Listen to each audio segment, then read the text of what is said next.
The Lives of the Saints by Father Alban Butler, February 3rd, St. Anscharius, Archbishop of Bremen and Hamburg, A.D. 865.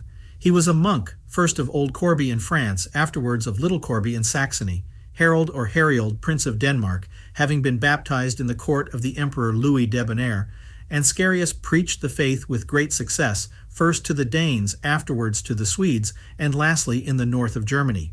In 832 he was made Archbishop of Hamburg and legate of the Holy See by Pope Gregory IV. That city was burnt by an army of Normans in 845. The saint continued to support his desolate churches till, in 849, the See of Bremen becoming vacant, Pope Nicholas united it to that of Hamburg, and appointed him bishop of both. Denmark and Sweden had relapsed into idolatry, notwithstanding the labors of many apostolical missionaries from New Corbie left there by our saint. His presence soon made the faith flourish again in Denmark under the protection of King Horik. But in Sweden, the superstitious King Olaus cast lots whether he should be admitted or no. The saint, grieved to see the cause of God and religion committed to the cast of a die, recommended the issue to the care of heaven. The lot proved favorable, and the bishop converted many of the lower rank and established many churches there, which he left under zealous pastors at his return to Bremen. He wore a rough hair shirt and, while his health permitted him, contented himself with a small quantity of bread and water. He never undertook anything without recommending it first to God by earnest prayer, and had an extraordinary talent for preaching. His charity to the poor had no bounds. He washed their feet and waited on them at table. He ascribed it to his sins, that he never me with the glory of martyrdom in all that he had suffered for the faith.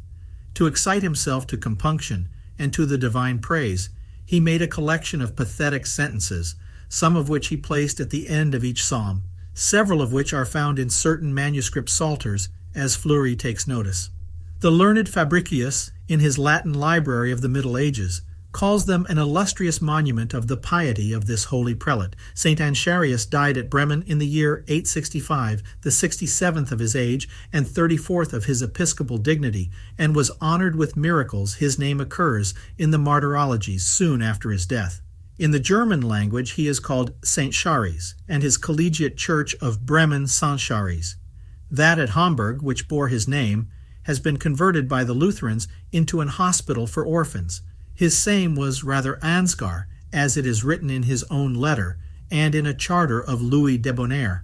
In this letter he attributes all the fruits and glory of the conversion of the northern nations, to which he preached to the zeal of that emperor, and of Ebo, Archbishop of Reims, without taking the least notice of himself or his own labors.